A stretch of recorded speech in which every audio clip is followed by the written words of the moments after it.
दोस्तों, बिहार की राजनीति में कभी तूफान नहीं रुकता। ठीक वैसे ही इस बार तो सुनामी ही आ गई। बिहार में जो कुछ भी चल रहा है आप सब लोग उससे वाकिफ है। इस उठा पटक ने जो एक बहुत बड़ा सवाल खड़ा कर दिया वो ये है कि आखिर नीतीश कुमार बीजेपी के लिए इतने जरूरी क्यों हो गए। सिर्फ नीतीश बीजेपी के लिए जरूरी नहीं बल्कि नीतीश को भी बीजेपी की जरूरत है, यानी बीजेपी के साथ जाना नीतीश की मजबूरी है। आखिर क्यों नीतीश के सुर बदले, क्यों बीजेपी को कोसते कोसते एक बार फिर से आरजेडी को कोसने लग गए। दोस्तों, नीतीश ही थे जिसने घूम घूम कर विपक्ष को इकट्ठा किया, ये बोलकर कि मोदी अगर सरकार में आया तो देश बर्बाद हो जाएगा। विपक्ष इकट्ठा भी हो गया। इतनी खुलेआम दुश्मनी के बाद भी समझ नहीं आता ऐसी कौन सी बीमारी है नीतीश को। मर जाना कबूल है कहकर भी फिर से बीजेपी की गोद में जाकर बैठ गए। नीतीश की पलटू राम बनने की कहानी लंबी है। नीतीश को पलटू राम कहा जा रहा है, लेकिन एक शख्स और है जिसे पलटू राम कहा जाना चाहिए। बीजेपी की ऐसी क्या मजबूरी है जो पलट पलट कर नीतीश कुमार के पास पहुंच जाती है। नमस्कार दोस्तों, मैं हिमांशी कश्यप आपके साथ। आप देख रहे हैं जनता की आवाज। आगे बढ़ने से पहले इस वीडियो को लाइक करें, शेयर करें और अगर पहली बार जनता की आवाज न्यूज चैनल को देख रहे हैं तो चैनल को सब्सक्राइब भी करें और घंटी जरूर बजाएं, चैनल की भी और सरकार की भी। आज की नेशनल मीडिया के मुकाबले में जनता का साथ दीजिए और उसकी ताकत बनिए, जनता की आवाज बनिए और हो सके तो इसके लिए चैनल को ज्वाइन भी करें। दोस्तों, नीतीश कुमार पलटू राम है या पलटू राम नेताओं के सरदार है, ये तो जनता पहले से जानती है। आज की घटना ने बता दिया कि राज्य में जितने दल है वो सब पलटू राम है। आज यह भी तय हो गया कि नरेंद्र मोदी, अमित शाह और भाजपा वाले भी उतने ही पलटू राम हैं जो 2-4 महीने पहले कह रहे थे कि बिहार में नीतीश कुमार के लिए भाजपा के दरवाजे बंद है। ये पूरी पलटू मार राजनीतिक व्यवस्था इसलिए है जो भाजपा के नेता और कार्यकर्ता कल तक नीतीश कुमार को गाली दे रहे थे, आज से उन्हें सुशासन की प्रतिमूर्ति बताने लगे। ये पलटू मार व्यवस्था इसलिए है कि जो राजद कल तक नीतीश को भविष्य का नेता बता रही थी वो आज शाम होते होते उन्हें गाली देने लगेंगे। इनको शराबबंदी में माफियागिरी दिखने लगेगी, बिहार भ्रष्टाचार दिखने लगेगा जो अभी तक नहीं दिख रहा था।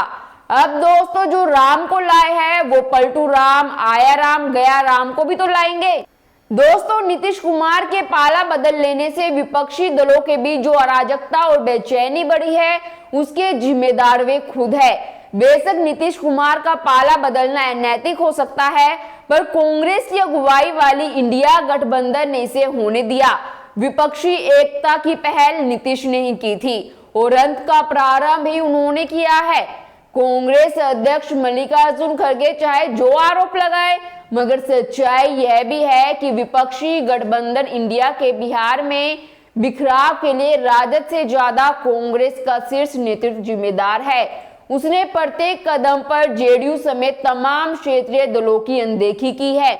जून 2023 से जब इंडिया गठबंधन अस्तित्व में आया, कमेटी राज, कई शक्ति केंद्र, एक ही पार्टी को प्रमुखता और संवाद की कमी ने इसका संकेत दे दिया था। यह सुनने में भले अजीब लगे लेकिन कुछ स्पष्ट कारणों से कांग्रेस ने अपनी ही पार्टी अध्यक्ष मल्लिकार्जुन खड़गे को प्रधानमंत्री पद का उम्मीदवार बनने या गठबंधन का अध्यक्ष बनने से इनकार कर दिया। इसने एक क्षेत्रीय क्षेत्रप को संयोजक के पद से वंचित करने, गठबंधन सचिवालय की स्थापना करने या नेतृत्व के मुद्दे को निपटाने की संभावनाओं को खत्म कर दिया। दोस्तों, राम मंदिर की प्राण प्रतिष्ठा ने विपक्ष की योजनाओं पर पानी फेर दिया। मोदी को हराने के लिए विपक्ष ने किसी विश्वसनीय लड़ाई या भारी मौके की उम्मीद खो दी है। क्षेत्रीय दलों को उम्मीद थी कि राहुल और सोनिया गांधी एक्टिव होंगे, सुधारात्मक उपाय करेंगे और अधिकार की भावना छोड़ेंगे। जब उन्हें ऐसा कुछ नहीं दिखा तो उन्होंने अपनी रणनीति बनानी शुरू कर दी। बिहार में जो हुआ है वह एक झलक मात्र है, यह आखिरी झटका नहीं है। इंडिया गठबंधन में उद्धव ठाकरे से लेकर अरविंद केजरीवाल और अखिलेश यादव से लेकर शरद पवार तक कई लोग समय की प्रतीक्षा कर रहे हैं और अपनी अपनी रणनीति बना रहे हैं। बिहार में नीतीश कुमार की अगुवाई में भाजपा और जेडीयू की गठबंधन सरकार बन गई है। इससे पहले ममता बनर्जी ने इंडिया की स्वघोषित अगुवा कांग्रेस को बंगाल में दरकिनार करते हुए राज्य की सभी लोकसभा सीटों पर अकेले चुनाव लड़ने का ऐलान कर दिया। देश को पूर्वी सीमा से उठी ममता की आवाज अभी गूंज ही रही थी कि पश्चिमी सीमा से भी आम आदमी पार्टी ने कांग्रेस को अंगूठा दिखा दिया। पंजाब के मुख्यमंत्री भगवंत मान ने राज्य की सभी 13 सीटों पर अकेले दम पर उतरने की घोषणा कर दी। देश में राजनीतिक रूप से सबसे प्रभावी राज्य उत्तर प्रदेश से भी इंडिया गठबंधन के लिए संकेत सही नहीं आ रहे। सपा प्रमुख अखिलेश यादव ने 80 लोकसभा सीटों वाले उत्तर प्रदेश में कांग्रेस के लिए मात्र 11 सीटें छोड़ने का एक तरफा ऐलान किया है। नीतीश कुमार, ममता बनर्जी, भगवंत मान और अखिलेश यादव की इन घोषणाओं से साफ है कि विपक्षी गठबंधन का कुनबा बिखरने लगा है। विपक्षी गठबंधन का पेच महाराष्ट्र में भी फंसा है। पिछले लोकसभा चुनाव के दौरान शरद पवार ने कांग्रेस का साथ दिया था, लेकिन अब उनके भतीजे अजित पवार भाजपा के साथ चले गए। पेच तेलंगाना में भी फंसा है। आंध्र में तो चंद्रबाबू नायडू लगातार डोल रहे हैं। वह अब भाजपा के साथ गलबैया करने को तैयार दिख रहे हैं, तो उनके विरोधी सत्तारूढ़ जगनमोहन रेड्डी अपनी चाल अपने ढंग से चल रहे हैं। कर्नाटक में जेडीएस पहले ही भाजपा के साथ आगे बढ़ गया है। ले देकर उत्तर प्रदेश में गठबंधन के लिए अखिलेश यादव तैयार है, लेकिन आधे मन से। अब देखा जाए तो इंडिया में शामिल कोई दल खुलकर यह नहीं बता रहा कि अपने अस्तित्व को बचाने की उलझन को सुलझाने का उनके पास स्पष्ट फॉर्मूला क्या है।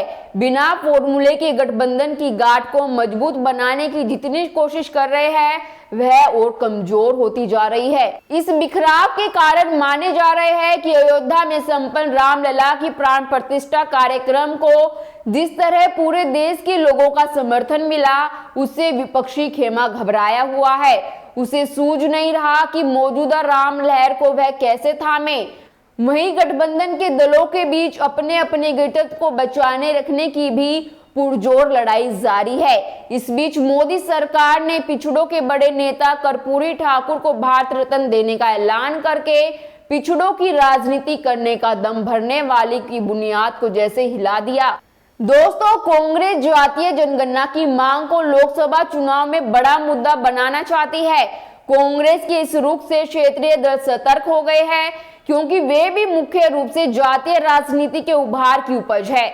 ऐसे में वे अपनी राजनीतिक जमीन पर कांग्रेस को पांव जमाने का मौका नहीं देना चाहते। प्रधानमंत्री नरेंद्र मोदी ने अपनी तरह की नई राजनीतिक हॉकी खेलते हुए खेल के नियम ही बदल दिए। वे जब मंच से कहते हैं कि मेरे लिए देश में केवल 4 जातियां हैं और वे है गरीब, युवा, किसान और महिलाएं, तब दरअसल वे विपक्षी दलों के जाति आधारित एजेंडे को ध्वस्त कर रहे होते हैं।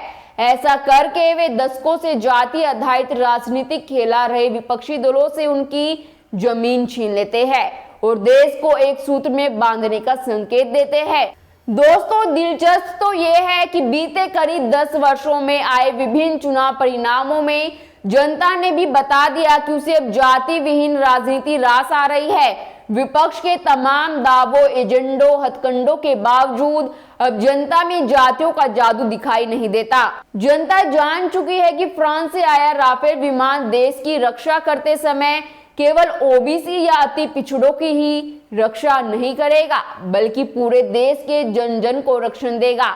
लोग अब समझते हैं कि इसरो का चंद्रयान किसी दलित, ब्राह्मण या यादव मुस्लिम वाले जाति धर्म के एजेंडे को आगे बढ़ाने के लिए चांद पर नहीं गया, बल्कि वह उस भारत के गौरव का प्रतीक है जो जातियों पर नहीं, विकास और उन्नति पर आधारित है। नीतीश कुमार के इस पाला बदल से जहां विपक्षी गठबंधन को तगड़ा झटका लगा है, वहीं आगामी लोकसभा चुनाव में भाजपा की जीत की संभावनाएं और मजबूत हुई है। हालांकि हिंदी पट्टी में भाजपा की स्थिति मजबूत है, पर पार्टी किसी तरह का जोखिम लेना नहीं चाहती थी। इसलिए नीतीश को अपने पाले में लाकर उसने कांग्रेस के नेतृत्व वाले इंडिया गठबंधन की जो थोड़ी सी संभावना थी, उसे ध्वस्त कर दिया है। इसके अलावा भाजपा लोकसभा चुनाव से ठीक पहले वह एक और राज्य में सत्ता में साझेदार बन गई है और जेडीयू के लिए राहत की बात है कि मुख्यमंत्री की कुर्सी पर उसके नेता नीतीश कुमार ही बने हुए हैं। जब जब भाजपा और जेडीयू ने मिलकर चुनाव लड़ा है, उसके नतीजे अच्छे ही आए हैं। पिछली बार लोकसभा चुनाव में भाजपा ने जेडीयू के साथ मिलकर बिहार की 40 में से 39 सीटों पर जीत हासिल की थी। राज्य में मुख्यमंत्री कौन बनेगा, उससे ज्यादा महत्वपूर्ण भाजपा के लिए लोकसभा चुनाव था। भाजपा की रणनीति है कि विपक्षी गठबंधन की एकता को झटका देकर कैसे उसे लोकसभा सीटों से वंचित रखा जाए। दोस्तों, बीजेपी ने करीब 1.5 साल पहले नीतीश के पाला बदलकर महागठबंधन में जाने पर कहा था कि नीतीश कुमार के लिए बीजेपी के दरवाजे हमेशा के लिए बंद हो गए। खुद नीतीश कुमार ने कहा था कि वह मर जाएंगे लेकिन बीजेपी के साथ नहीं जाएंगे। आखिर अब ऐसी क्या मजबूरी है कि दोनों दल एक साथ आ गए। बिहार में यह घटनाक्रम तब चल रहा है जब कुछ महीनों में ही लोकसभा चुनाव होने हैं। कुछ मीडिया रिपोर्टों में कहा जा रहा है कि बिहार में बीजेपी के आंतरिक सर्वे में लोकसभा चुनाव को लेकर अच्छा फीडबैक नहीं मिल रहा था। बिहार में जेडीयू, आरजेडी और कांग्रेस का इंडिया गठबंधन मजबूत नजर आ रहा था। तो क्या यही वजह है जिससे बीजेपी नीतीश को एनडीए में शामिल करने के लिए तत्पर रही? आपकी इस पर क्या राय है, कमेंट कर जरूर बताएं और बाकी खबरों के लिए देखते रहिए जनता की आवाज।